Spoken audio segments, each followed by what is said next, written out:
Mara nyingi nasema, ukiona mtu anajitahidi sana kujionyesha kwamba yeye ni mtu wa Mungu, anajionyesha kwa kujionyesha, anahitaji kujionyesha sana kwamba yeye ni mtu wa Mungu, kuna utapeli ndani yake.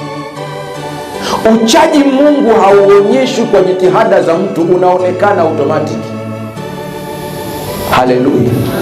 Ukiona mtu anataka aonekane kwamba yeye ni mcha Mungu kweli kweli, ucha Mungu hauwezi kudisplay, sio biashara hii.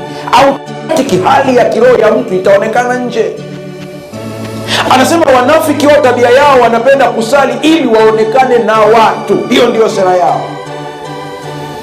Hata mke wangu ukimuuliza huyu jamaa anafunga mara ngapi, hawezi kujua, maana huwa sisemani.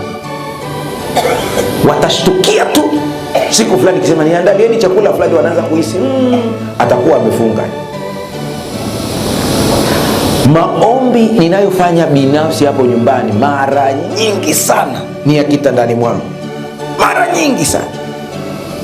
Kuna watu wakishaambiwa fanyeni maombi usiku, anamwamsha mpaka aliyeko pepe. Maombi ni mzigo wako, sio mzigo wa mwingine. Yaani mwingine mpaka anasema wimbo namba 3, mwenzio amelala unaimba wimbo namba 3. Yaani huyo ni Mungu gani ambaye hawezi kusoma moyo mpaka upige nini? Kelele. Mungu aina gani? Unaweza ukaomba na mtu aliyeko pembezoni asisikie kabisa, na unaongea na Mungu wako vizuri kabisa.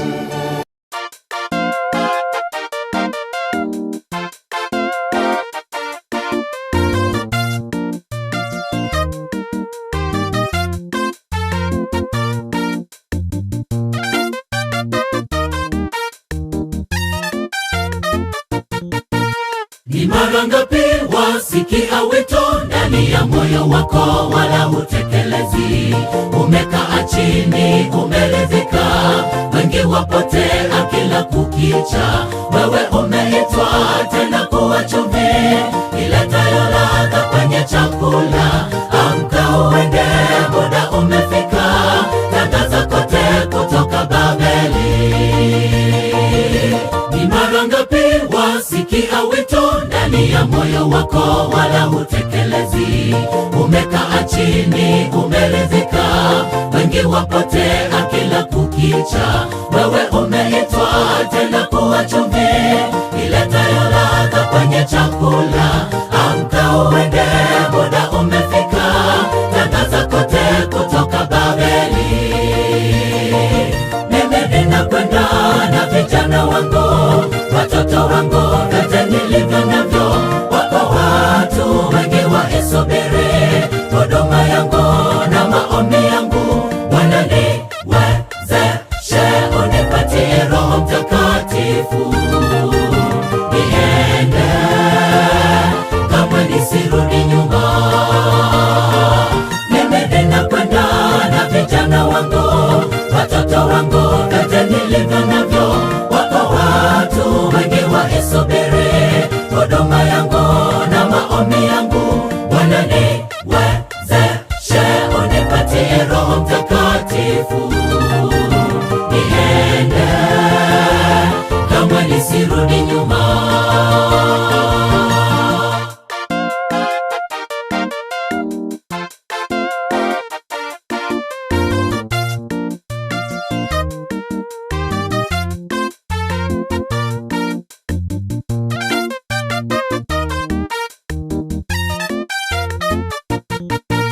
Tumia muda wako ulio mwingi uweze soma neno tena maombi mengi. Shetani atumia muda vizuri, anataka kuziangamiza roho. Amka wewe uliye usingizini, achana na mambo haya ya dunia. Fanya uende, muda umekwisha, tangaza kote kutoka Babeli. Tumia muda wako ulio mwingi uweze soma neno tena maombi mengi.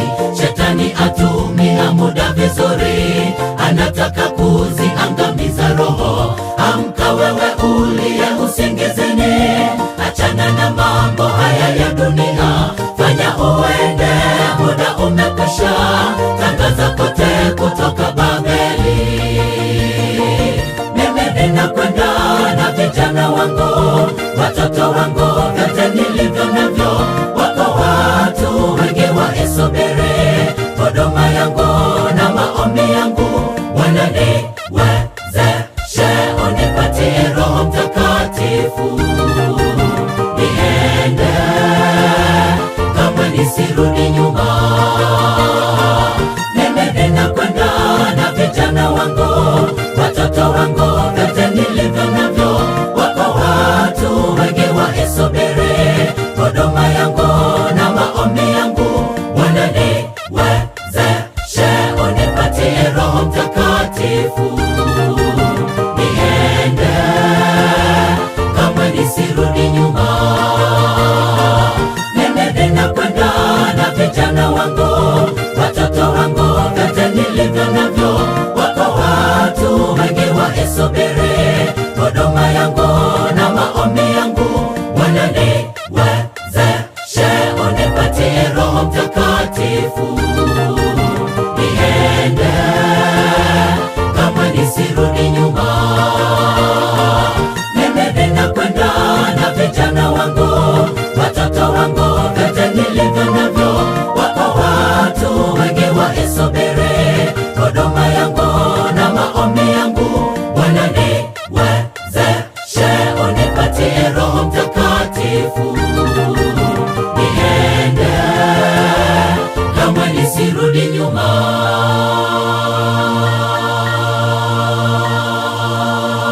Ushauri wa Yesu kuhusu maombi.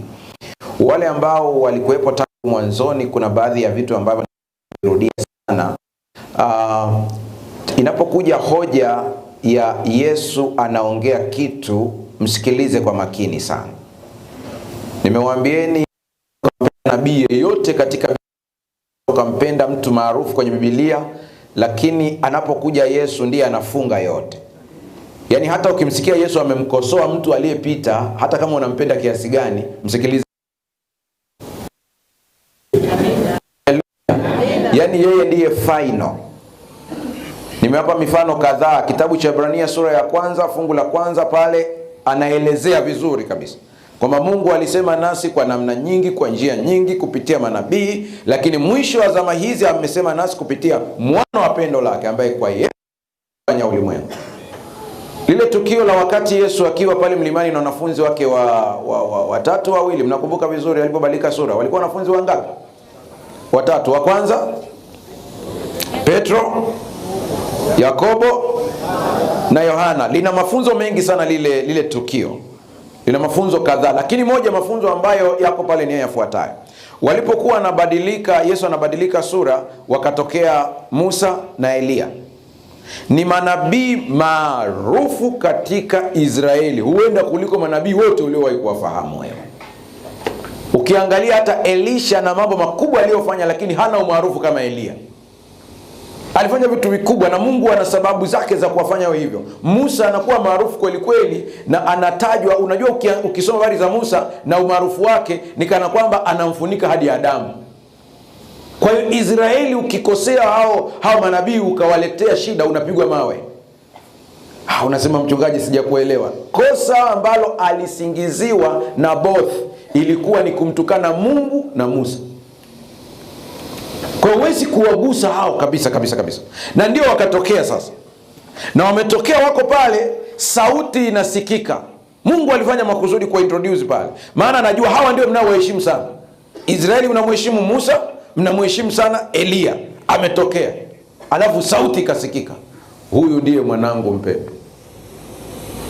Haleluya. Ninayependezwa. Alafu anamaliza kusema fanya nini? Msikieni. Yaani hawa walisema ya kwao.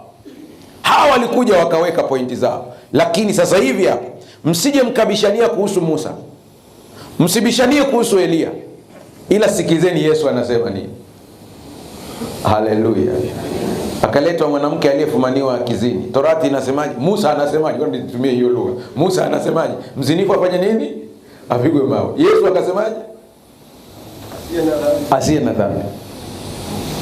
Sio kwamba wanapingana. Anakuambia ulikuwa darasa la kwanza.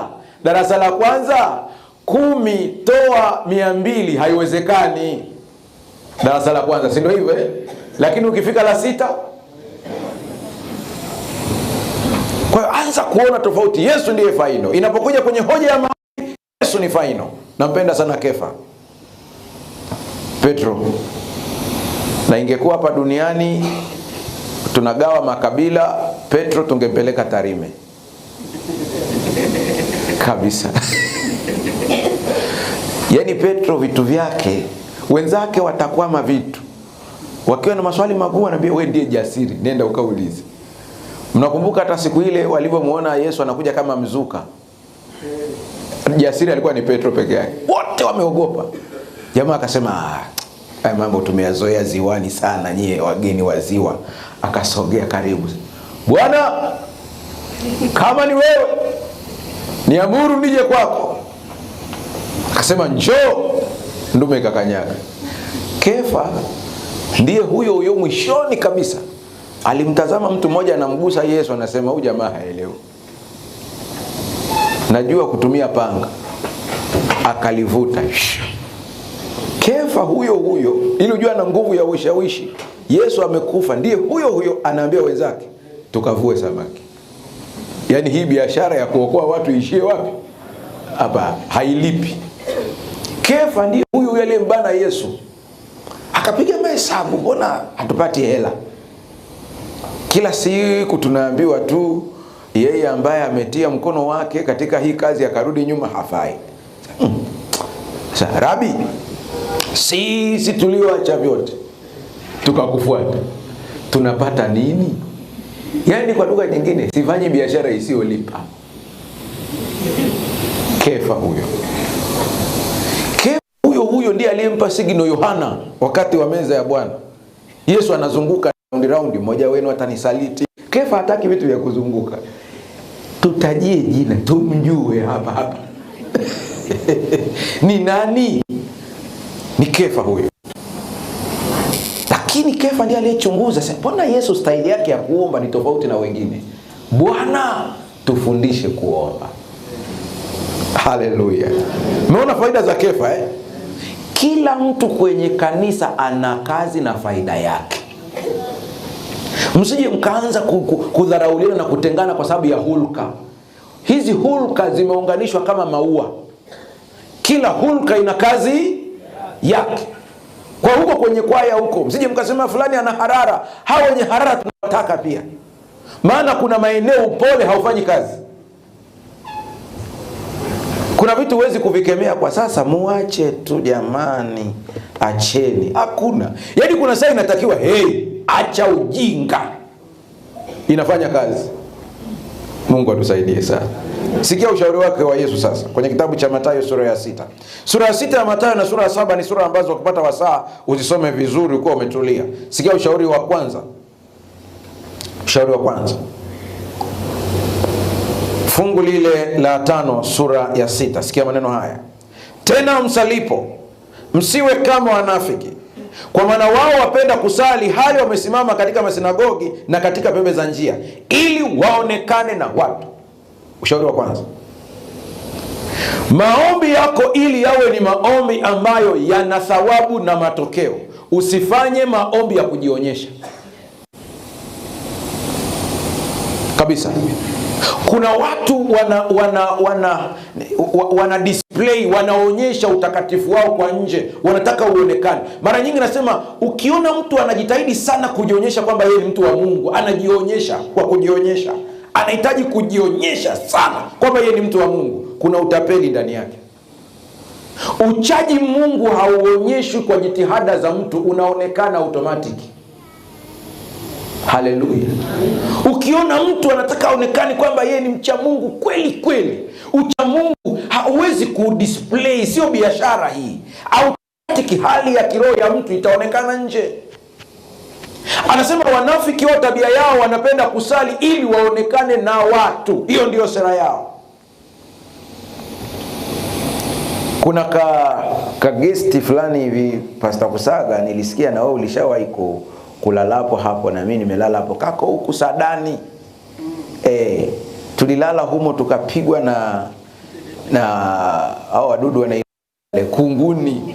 ilibidi usiku niamke na kutafuta, maana nilikuwa sina dawa ya kupulizia. Nikasema hata wakisikia perfume si wataogopa. Sasa tulikuwa tumelala hapo bwana. Bei yake, yani chumba ambacho nimelala cha bei ya juu. Mimi ndo nilala chumba cha bei ya juu sana. 10,000. Ilikuwa 10,000 sio 5,000. Hicho ndio cha, yani cha juu. Alafu safe. Alafu ni safe Ila kufika hapa saa 5 saa 6 nasikia vitu vinatembea mwilini. Nikawasha tochi. Jamaa wamejaa hapa. Kabisa. Sasa sikio tumelala hapo, niko na vijana wangu wa Mahubiri TV, tuko hapo. Kuna ndume kufika saa 8 iko chumba cha pili. Nipo kwenye usingizi mzito, nasikia kelele kweli. Yaani fikiria unaamshwa na uko kwenye usingizi mzito alafu kelele. Nikasema ni mwizi ama ni nini? Ili kuamka, wala sio mwizi. Anaikabidhi gesti kwa Mungu usiku huo. Na inazungushiwa damu ya Yesu. Yule bwana nadhani mfanya biashara, maana kule pia wanakuja kununua mazao na nini. Siku ya kwanza, ya pili, mwisho ikabidi mimi ndo nitengeneze akili yangu. Nikasema hapa siwezi kumwambia mtu aache kuomba, maana namuomba Mungu hapigi ramli. Ila mimi ndiye nijituni. Nikaiambia akili yangu, huenda kwa uwepo wake tunapata ulinzi, hata wezi wanaogopa. Wakisikia ile sauti wanajua kuna watu wako hapa. Kwa hiyo ngoja nitulie. Lakini Mafarisayo walikuwa na tabia fulani, ili waonekane kwamba wapo karibu na Mungu sana. Walikuwa wanapenda kusimama kwenye masoko, maeneo ambayo watu ni wengi. Kwa hiyo unamkuta Farisayo amejibana pembeni anaomba hapo, ili muone kwamba yeye ni mtakatifu.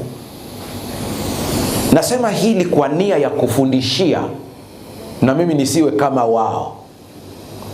Umesikia sasa? Naongea tu kwa njia ya kufundisha, nisiwe kama wao. Hata mke wangu ukimuuliza huyu jamaa anafunga mara ngapi, hawezi kujua, maana huwa sisemani. Watashtukia tu siku fulani kisema niandalieni chakula fulani, wanaanza kuhisi atakuwa amefunga. Maombi ninayofanya binafsi hapo nyumbani mara nyingi sana ni ya kitandani mwangu. Mara nyingi sana. Kuna watu wakishaambiwa fanyeni maombi usiku, anamwamsha mpaka aliyeko pembeni. Maombi ni mzigo wako, sio mzigo wa mwingine. Yaani mwingine mpaka anasema wimbo namba 3. Mwenzio amelala unaimba wimbo namba 3. Yaani huyo ni Mungu gani ambaye hawezi kusoma moyo mpaka upige nini? Kelele. Mungu wa aina gani huyo? Unaweza ukaomba na mtu aliyeko pembezoni asisikie kabisa, na unaongea na Mungu wako vizuri kabisa. Anasema msiwe kama wanafiki ambao wao wanapenda waonekane na watu. Ushauri wa kwanza huo uzingatie sana. Maombi ya kina. Hilo zingatia kabisa. Sikiliza ushauri wa pili. Fungu la 6. Bali wewe usalipo, ingia katika chumba chako cha ndani, na ukiisha kufunga mlango wako, usali mbele za Baba yako aliye sirini, naye Baba yako aonaye sirini atakujaza. Naiunganisha na roho ya unabii. Kuna pointi muhimu sana ambayo natamani pia uichukue hii. Ipo kwenye kitabu cha maombi au prayer, ile chapter ya 2. Chapter ya 2. Kuna maneno haya. Anasema chapter ya 2 paragraph ile ya kwanza. Samahani kidogo. Paragraph ya kwanza, alafu nitasoma na paragraph Ngoja nianze hii ya tatu. Every morning, take time to begin your work with prayer. Do not think this wasted time. It is time that will live through eternal ages. By this means, success and spiritual victory will be brought in. Kila asubuhi, anza kazi zako kwa maombi. Haleluya. Usidhani ya kwamba huu ni muda uliopotezwa. Ni muda ambao utadumu kwa umilele. Kwa njia hii, hiyo ndio uizingatie kabisa. Kwa njia hii, mafanikio na ushindi utaletwa kwako. Sisi kanisa la Sabato kazini, katika maofisi yetu hapa kwenye conference yenu, tuna utaratibu wa kisheria wa kanisa ya kwamba haiwezekani kuanza kazi bila maombi ya. Lakini ile maombi ya asubuhi yakifanyika, hayakuzuii ukiingia kwenye ofisi yako kufanya maombi yako binafsi. Kwenye kitabu hiki, katika chapter hii ya pili, Ellen White anasema maombi ya familia, maombi ya hadharani yana nafasi yake, lakini maombi binafsi yana umuhimu zaidi. Unajua ambao nimwambieni ya kanisani kwetu, ofisini kwetu pale conference, watu wanapoenda kuomba, kuna mtu anawahi kwenye maombi ile asubuhi kwa sababu ni sheria ya kazi, lakini sio jambo la kiroho. Kuna mtu anafanya maombi pale nyumbani kwako ule usiku mnapotaka kulala kwa sababu ni sheria ya nyumbani. Na kuna mtu anasoma lesoni ili aweze kupata cha kujibu siku ya Sabato. Lakini tutakuelewa ya kwamba kweli Mungu hata anakutazama na malaika ya kwamba kweli uko serious na maombi pale unapokuwa na maombi yako binafsi ya wewe mwenyewe na Mungu. Ni kama vile siku ya Sabato. Mimi sipimi kanisa, wachungaji wako hapo wananisikiliza vizuri. Mimi sipimi ukiroho wa kanisa kwa mahudhurio ya siku ya Sabato. Yale yana usanii mwingi. Yaani kuna mtu anakuja kwa sababu hana pa kwenda. Lakini tutalipima kanisa ukiroho wake kwa maombi ya katikati ya wiki, Jumatano. Jumatano ndio kipimo. Kwamba mtu ametoka ofisini kwake kweli akakimbia akaja. Huyu mtu yuko serious na Mungu wake huyu. Wakati nachunga pale Manzese, nilikuhubiri siku za Sabato. Nikaambia wazee, mimi niachieni Jumatano. Hii Sabato hii hubiri mtakahubiri wenu, mimi niachie Jumatano. Kwanza mmoja akasema hapana, haiwezekani. Jumatano hii ndio tuachie watu wengine. Nikamwambia hapana. Hii mimi ndio mniachie mimi. Siku ya kwanza ya Jumatano tulipata watu 14 ndio waliohudhuria kwa mara ya kwanza. 14. Ndio nikasema kweli kanisa limekufa kiroho. Kama watu 14 una washiriki 400, lakini watu 14 ndio waombaji. Hilo kanisa limefanya nini? Limekufa hilo kabisa. Hata wachawi wanawazidi nguvu. Mwenzake akienda kuloga, mwingine anashika neema yote. na wenyewe wana utaratibu wao. Sasa kama wao wako serious kuliko wacha Mungu, unatarajia nini? Na hii isikilizeni, muhimeze hivi ilivyo. Siku Mungu akikufungua macho ya kiroho, utaelewa umuhimu wa maombi. Msidanganyike. Hata ndani ya makanisa kuna mawakala wa shetani. Kwa msipokuwa serious na maombi, mtaona vitu vinavurugika. Maombi binafsi ni muhimu. Haleluya. Haleluya. Haleluya. Paragrafu ya pili ya chapter 2 ile ya kitabu cha prayer. Prayer is necessity. Is a necessity. Maombi ni ya umuhimu. For it is the life of the soul. Maana haya ndiyo uhai wa nafsi, uhai wa roho. Ukijisikia umekaukiwa kiroho, ukijisikia nafsi yako kama vile inashuka kiroho, ukitaka uanze uhai wa kiroho, anza na maombi.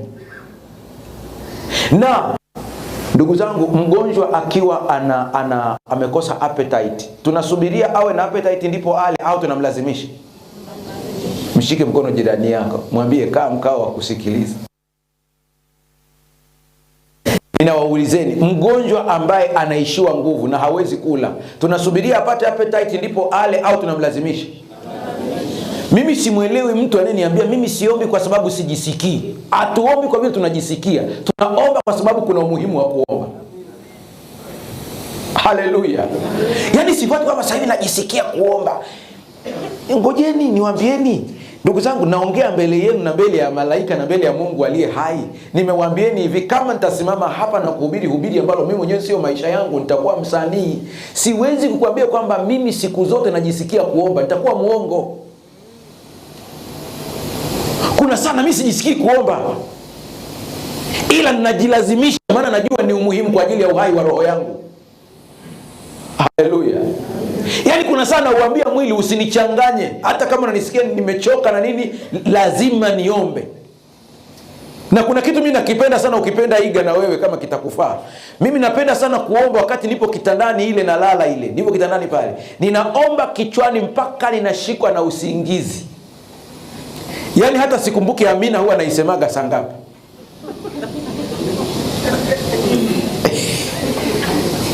Siku moja nafundisha watoto wangu maombi, wao wako wawili, Junior na Dani, tumekaa tu wawili, nikaanza kuwaelezea umuhimu wa maombi na nini. Mmoja nimempa kitabu kwa level yake, nikamwambia nenda ukakisome hiki. Sasa nilipokuwa nasimulia hii habari hii kwamba mimi msinione hivi, kuna saa ninaomba paka nashikwa na usingizi, Dani akafanya nikamwambia vipi? Sasa baba, sasa amina unaisema saa ngapi? Nikamwambia huko ni kwenye usingizi. Hapana, au ndotoni. Ni bora ushikwe na usingizi ukiwa unaomba kuliko ushikwe na usingizi ukiwa unawaza matatizo. Utaota unakimbizwa. Niwaambieni, haya maisha yetu yapimeni tu vizuri, kilichoko ndani ya moyo utakijua vizuri. Kama changamoto kubwa ikitokea, unaita mama, huyo ndiye amecontrol bongo wako. Ila kama changamoto ikitokea, unaita Yesu, ndiye amecontrol bongo wako. Mwalimu Nyerere alisimulia kisa kimoja. Si unajua Mwalimu Nyerere alikuwa na hotuba alafu anawachekesha kidogo, inaingia kichwani. Akasimulia story moja, walikuwa na, mtanikumbuka jina lake vizuri. Huyu bwana ni kati ya watu walikuwa karibu na Mwalimu Nyerere, ametokea huku Bukoba huku. Alikuwa mtu maarufu sana kati ya mawaziri. George Kahama. George Kahama, anasema walikuwa naye kwenye ndege. Sasa pakatokea mtikisiko hapo kwenye ndege hapo. Mwalimu Nyerere anasema wakati sasa mtikisiko umekuwa mkubwa, George Kahama akaanza kusema anasema ikaendelea, akasema ilipoendelea zaidi sema mawe. Yaani kwamba hiyo ndio imekaa wapi? Yaani ile ya mama kama vile ameongea Kiswahili mama hata kile kilichoko ndani. Watoto wetu wadogo hawa tulio nao, ndugu zangu, naongea hili, Roho Mtakatifu akusaidie lipenye kwenye moyo wako. Tuwafundishe kuwa na uhusiano na Mungu katika utoto wao. Wakuwe na hiyo hali ya kujua Mungu ndiye final. Wakati fulani pale nyumbani tukiwa labda kuna target fulani ambayo tunataka kuifikia ya kununua kitu au kufanya hivi, napenda kuwashirikisha na kuwaambia kabisa, ingieni kwenye maombi kwa ajili ya hili. Ili kile kitu kikipata, nawapa taarifa, Mungu ameshatujibu tayari. Mwanzoni tu nilikosea, wao wakadhani kwamba Mungu ananipa hela, yani kuna mali tunakutana alafu ananipa. Kwa hiyo kuna wakati Junior nilikuwa sijalipia ada inayotakiwa, kwa hiyo akafukuzwa. Nikamwambia tuendelee kumuomba Mungu, tumuombe Mungu. Alipofukuzwa tena mara ya pili akanifuata, baba, Mungu hajakupa bado. Yaani kama mnakutana naye mahali alafu anakupatia. Lakini natamani, ndio tamaa yangu kwamba watoto wafundishwe kumtegemea Mungu katika umri mdogo. Wakuwe na hiyo hali, waendelee kuwa nayo. Waebrania wanawafundisha watoto wao ibada katika utoto wao, mpaka zile nguo zao ambazo wanavaa, zile kanzu zao, kuna ribbon ya blue inawekwa hapo, ili akiitazama anakumbuka amri za Mungu. Haleluya. Wale wengine Waebrania wako nao makundi, kuna madhehebu yao pia. Usije ukafikiri kwamba dini ya Kiyahudi haina madhehebu. Kama Ukristo ulivyo na madhehebu, nao pia wana madhehebu yao. Kuna wale ambao wanavaa kile vikofia vya mviringo vile, kile lile kama lipana, likepu lipana, alafu wanakuwa na nani mbili huku pembeni kama rasta mbili. Wale ni Orthodox Jew. Alafu kuna wale ambao wanavaa kikofia kidogo cha mviringo namna hii. Nilikuwa sijui wakati namfuatilia urabi ambaye nimeambia habari zake, na yeye anapenda kuvaka kwake hapo. Sasa ndio siku moja ameitwa kwenye kanisa la Kikristo, anafundisha masuala ya uchumi, akawa anawachekesha, anawaambia msije mkaona haka ni keusi mkaanza kuniwaza kwamba na mimi huenda natumia nguvu nyingine. Mwisho akamwambia haka kakofia tunakavaa kanatangaza kwamba Mungu ndiye top anayefunika kila kitu. Kumbe kana maana zao kutokana na madhehebu yao. Watoto wetu waelekeze kwamba hata kama mkiona kuna mafanikio kwenye familia ni kwa sababu Mungu amebariki. Haleluya. Haleluya. Lazima Mungu awe yote katika yote kwa watoto wetu, wamtambue yeye ndiye faini. Sikia ushauri mwingine wa Yesu. Fungu lile la 7, Mathayo 6. Nanyi mkiwa katika kusali msipayuke kama watu wa mataifa, maana wao hudhani ya kuwa watasikiwa kwa sababu ya maneno kuwa mengi. Huo ndio ushauri wa pili. Usipayuke. Maana yake ni nini? Kuna watu ambao wanadhani Mungu ni mwalimu wa Kiswahili. Kwa hiyo wanatafuta mpaka misamiati. Unamkumbuka mwana mpotevu alivyokuwa anajipanga siku ile, nitarudi kwa baba, nitamwambia nimekosa mbele za mbingu na mbele zako, sistahili kuitwa mwana wako. Alipofika hakuongea neno hata moja. Maana kwanza baba yake aliyomuona akamrukia akamkumbatia.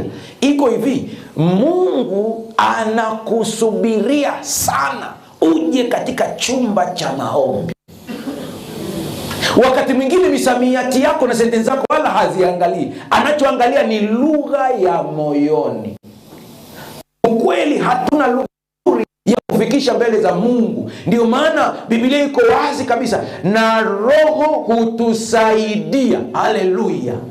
Maana hatuwezi hata kutamka vizuri inavyotakiwa, ila kwa vile Roho wa Mungu anasoma mioyo yetu jinsi ilivyo, anawasilisha kama inavyotakiwa. Niliona mtu mmoja ameposti kadubwasha, ni kama karatasi, lakini kana ujumbe mzito kuhusu maombi. Kameanza na maneno haya, ni karatasi tu ameandika baba, alafu hapo katikati akajaza doti za machozi nyingi sana, alafu mwisho akamalizia amen, akaposti. Sikia niwaambie, kama umepitia huu uzoefu, unaweza ukasema mchungaji nakubaliana na wewe. Unabari kuna saa unapiga magoti, unakosa lugha ya kuongea, na unajikuta wakati mwingine machozi yanafanya nini? Yanatoka tu. Ile lugha ya moyoni Mungu anaielewa. Mmoja alikuja ananiambia, mchungaji nimeshindwa kuomba. Nikamwambia kwa nini, kuna nini? Akanisema kila nikipiga magoti najikuta nalia, namaliza na nyanyuka.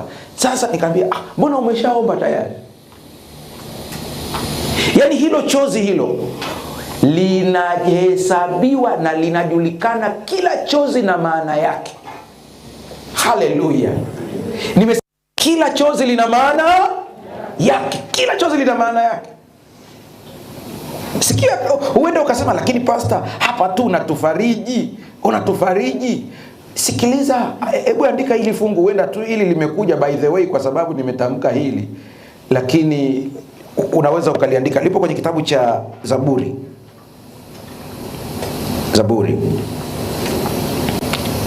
Zaburi sura ya, ili ujue kwamba kila chozi linalodondoka linahesabiwa na lina maana yake. Zaburi ya 50 fungu la 8. Kama ulijui hili, ulibebe hili kabisa. Yaani unaweza ukadondosha chozi kwenye maombi ukasema hili halijaeleweka, lakini malaika Roho Mtakatifu anajua kulisoma, akasema hili amesema msaidie mtoto wangu, hili amesema nimechoka sana. Hayo machozi yako hayo. Fungu la 8:56 Zaburi anasema umehesabu kutangatanga kwangu, uyatie machozi yangu katika chupa yako. Umesikia hiyo kitu Tena anauliza kwenye bracket, je, hayamo katika kitabu chako? Kwa kuna saa ukipiga magoti unasikia ni unajaribu kuongea lugha inaisha, unasikia tu hata hiyo pumzi tu, hizo dot za hiyo pumzi zimehesabiwa. Haleluya. Mungu anajua hii imemaanisha nini. Mwanangu amekosa lugha ya kibinadamu, lakini nimemwelewa. Usipayuke payuke, ila tumia lugha halisia. Maana ya pili ni nini? Sikia, unapokuwa kwenye maombi, kuwa wewe halisi. Unanisikia hapo Acha kuomba kama Pastor Mbala. Kuwa wewe, kuwa halisi, kuwa na lugha ya kwako wewe halisi, sio maombi ya kukariri. Hata hii sala ya Bwana kesho au jioni, kwa hiyo mnisamehe sana. Kuna ile tumezoea. Mtu anaomba, alafu baadaye anasema kama ulivyotufundisha kwamba tukisali salini hivi. Alafu kutaniko lote linaitikia, Baba yetu uliye, jina lako litukuzwe. Watu wanaendelea. Sisemi ni mbaya, lakini yale ni maombi ya kukariri. Tuko sawa hapo Yesu hakukusudia hivyo. Ile ni skeleton alikuwa ameiweka ili tujue mtiririko wa maombi, Baba yetu anatuonaje. Ile ni funzo, ilikuwa ni kozi. Na kila sentensi ina maana yake. Kwenye maombi, kuwa wewe halisi, kuwa hivyo. Nakumbuka wakati ninaenda chuoni kwa mara ya kwanza, kuna bibi moja kule nyumbani Upareni aliniita. Akaniambia, "Nimesikia unaenda kusoma uchungaji." Nikamwambia ndio. Asema njoo, twende nyumbani kwangu. Akafika mpaka nyumbani kwake. Akaniambia, "Unajua, kuna siku ulikuwa unasoma nchi za mbali ukiwa mdogo." Nakumbuka hata hilo tukio bado nalikumbuka. Nilikuwa niko form 1. Ananiambia, "Ile siku wakati unaongea pale mbele, mimi nilikuwa nimekaa nikakutazama hivi. Nakumbuka ulikuwa unasema unapenda kuwa daktari. Anasema lakini wakati una present nchi za mbele pale mbele, unasoma nchi za mbele za mbali." Anasema nilisikia msukumo moyoni ukiniambia nikufuate, nikuambie achana na udaktari, nenda ukawe mchungaji. Anasema lakini kila siku nilisema nikuambie, kuna kitu kinaingia na sahau. Juzi namsikia mama yako ananiambia kwamba unakwenda Uganda kusoma uchungaji. Njoo. Basi akasema kaa hapo. Nikakaa kwenye kiti, unajua vile viti vya nikakaa hapo. Akaniwekea mikono kichwani, akaanza kuomba. Aliomba kwa Kiswahili, hakuzidisha hata dakika 2. Akahama akapiga kipaya. Alipokuja kuomba kipare, aliomba karibia dakika 15.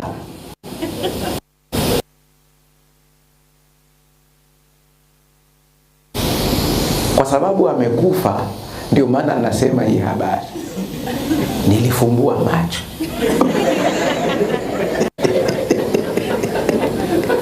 Kwa hiyo mpaka amelala hata hajui kwamba siku ile nilifumbua macho. Unajua, nilisikia hali isiyo ya kawaida mpaka nikasema kuna nini? Ikabidi nifumbue macho. Kufumbua macho, anaendelea kuomba. Baada ya kumaliza akanambia nenda. Akambia kabla sijaondoka nataka nikuulize, umefanya nini? Akasema maneno yafuatayo ambayo yalinitisha kweli kweli.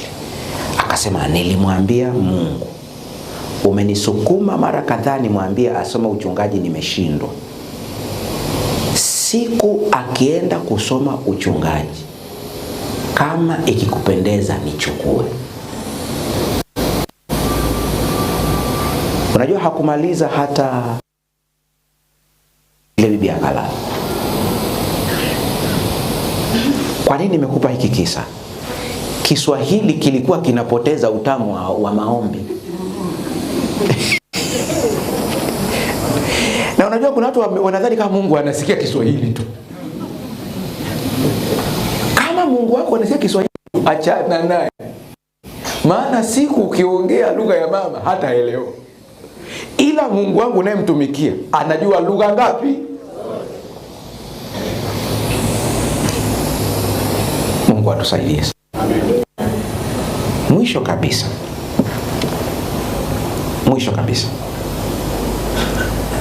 msifanane na hao, maana Baba yenu anajua mnayohitaji kabla nini hamjamuomba.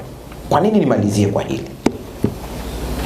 Omba ukitambua anajua mahitaji yako. Haleluya. Usiombe kana kwamba hajui. Ukiongea na mtu ambaye anajua mahitaji yako, unaongea ukiwa hutafuti malugha mengi kabisa. Ni straight tu, unaelewa hiki na hiki, anakielewa tayari. Inakupa ujasiri ukijua unaongea na Baba. Yesu siku zote mpaka anaondoka hakutaka wanafunzi wake wamchukulie Mungu kama dikteta. Siku zote aliwaambia mchukulieni kama dadi, kama baba. Unaongea naye kwa uhuru ukijua anakuelewa. Kama kuna sehemu ya kumwaga siri zako zote bila kuogopa chochote, ni kwa Baba wa mbinguni. Watu hawa ficha vitu, hawaaminiki. Unayemuita rafiki leo ni adui, unayemuita adui leo ni rafiki, lakini Mungu ni rafiki wa kudumu. Wengine hapa mmeumizwa na watu kwa sababu ya kufungua mioyo yenu. Hasa wa mama ndio mnaoongoza, kwa sababu nyie ni emotional. Ndume huwa ni ngumu, mpaka ndume iseme siri zake.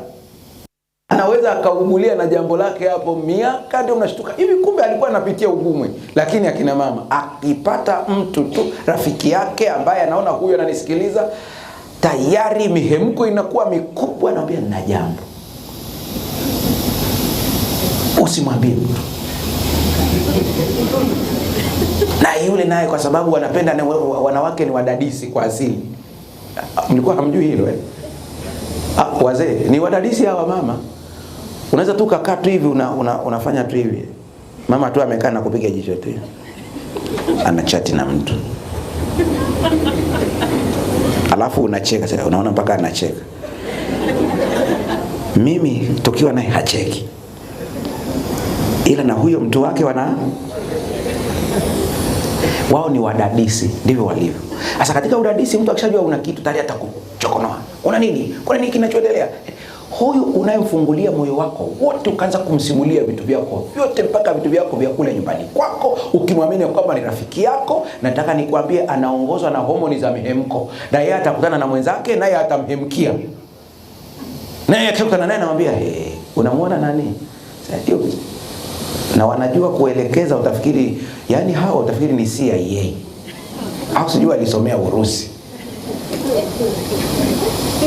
Unaweza ukasema na usielewe, wanaambizana tu hapo kwenye kwaya, mstari wa kwanza kushoto. Sasa namwambia hesabu huyu wa tatu. Alafu sasa wakati mwenzake anataka kuangalia, mbia na wewe usiangalie mpaka akushtukie. Jamani, yapo hayapo? Akamwambia mimi nakuonyesha, alafu na kwa hiyo atasubiria wakati vitu viko kawaida, ndipo anaangalia na hesabu, hata hujui unahesabiwa. Alafu kama na mashaka kwamba hajapata vizuri, anamgeukia sasa mwenye mwanya au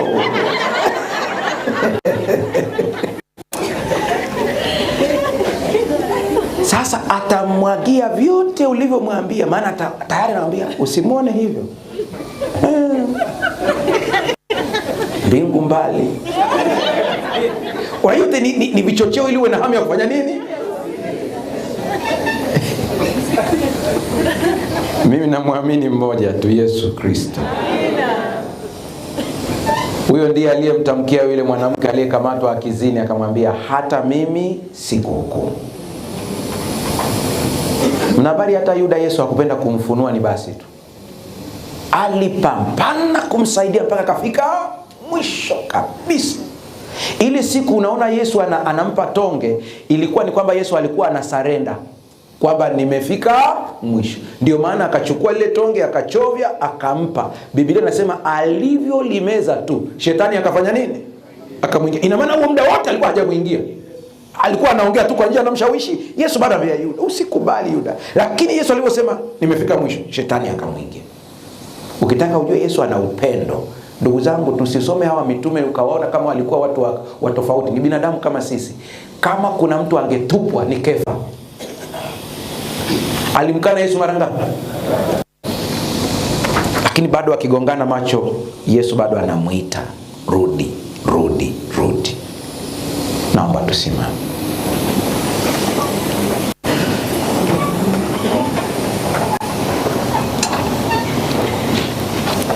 Maombi ya asubuhi ya leo itafanya kwa staili tofauti na ile tuliozoea. Nitatamani tu watu kadhaa ambao katika wito nitakaoita watakuja hapa mbele, mkono wangu wa kushoto na wa kulia, kwa kuangalia kamera zilipo tusije tukaziziba. Lakini ni mtu ambaye anapitia uzoefu ufuatao. Kwa muda sasa hamu ya kuomba kama imepotea. Yaani unajilazimisha. Hiyo ni dalili ya ugonjwa wa kiroho ambayo inatakiwa tiba ya Yesu Kristo. Lakini cha pili, unaposoma neno tu unajiliwa na usingizi mzito au kutokuelewa. Hii pia ni tiba. Hakuna anayeweza kuitibu, ni Yesu Kristo peke yake. Natakiwa tiba ya Yesu. Mimi siwezi, lakini Yesu anaweza. Ni ugonjwa ambao unataka tiba pia.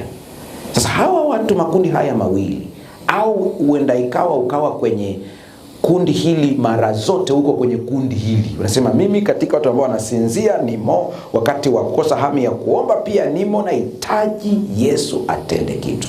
Naomba usogee hapa mbele. Mtakuwa mkono wangu wa kulia na mkono wa kushoto kulingana na mazingira yetu yalivyo. Unapohitaji tu kusoma neno kwa usingizi na kutokuelewa, hamu ya kuomba imepotea kabisa.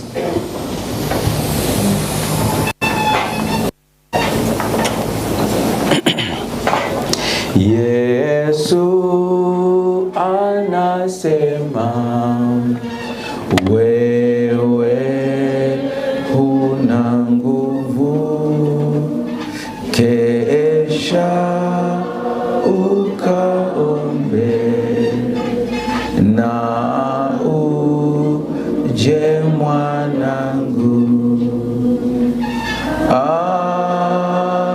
Alilipa bei na uiwa nae, dhambi ilitiawa,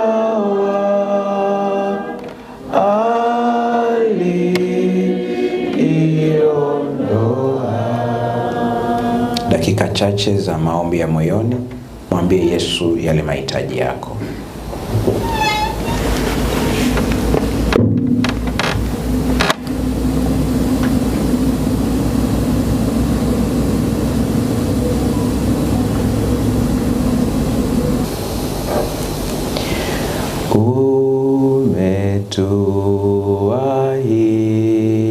Umetuahidi kwamba wawili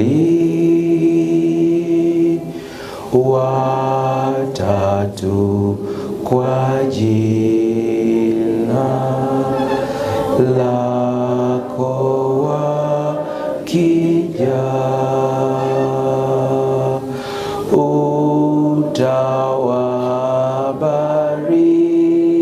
utawabariki. Kwa hivi leo twapiga magoti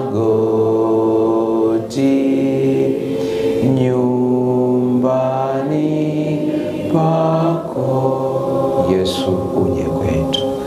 Yesu je kwetu,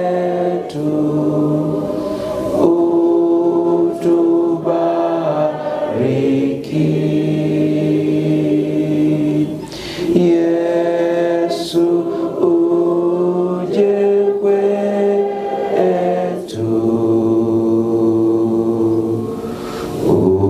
uwe karibu. Asante Yesu kwa kusikia maombi yetu. Asante kwa kutupatia ushauri. Asante kwa kusema nasi tena asubuhi ya leo. Tunakutukuza maana kila siku unatupatia neno jipya. Neno lako ni tamu kuliko asali. Hata tukisema tumelimaliza tunakuta ni jipya kila siku. Tusaidie tuingize kwenye vitendo. Hakuna yeyote kati yetu anayeweza kudai kujua kuliko mwingine, ila wewe unatufunulia kama utakavyo wewe. Tusaidie wote ili tukaweze kuchukua hatua hadi uzima wa milele. Watoto wako wamekuja hapa mbele, wametaja changamoto zao. Tatizo hili linahitaji tiba ya kiroho. Hakuna awezaye kumsaidia mwingine, maana sisi wote ni watu, ila wewe una maji ya uzima.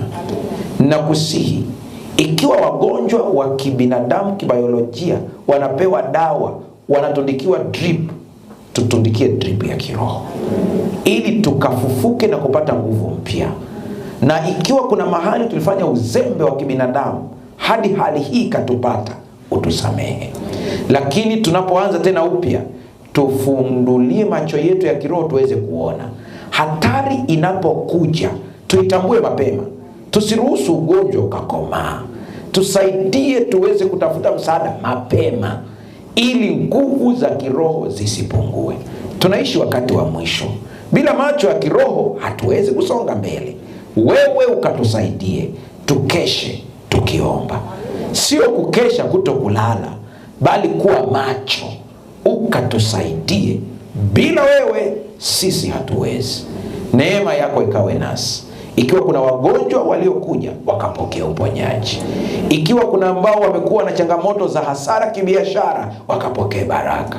Ikiwa kuna wakulima wamekuwa hawasongi mbele, ukawapatie baraka ya Isaka. Alipopanda 1 alivuna 100. Wafanyie hivi watoto wako na kuzidi. Ikiwa kuna watu wamekuja hapa bado wana tofauti katika maisha ya kiroho, wakaziondoe. Wape ujasiri wa kuombana msamaha. Wape ujasiri wa kufuta mambo yaliyopita na kuanza ukurasa mpya. Neema yako inatosha. Kwa jina la Yesu Kristo tumeomba na kuamini. Amen. Bwana awabariki.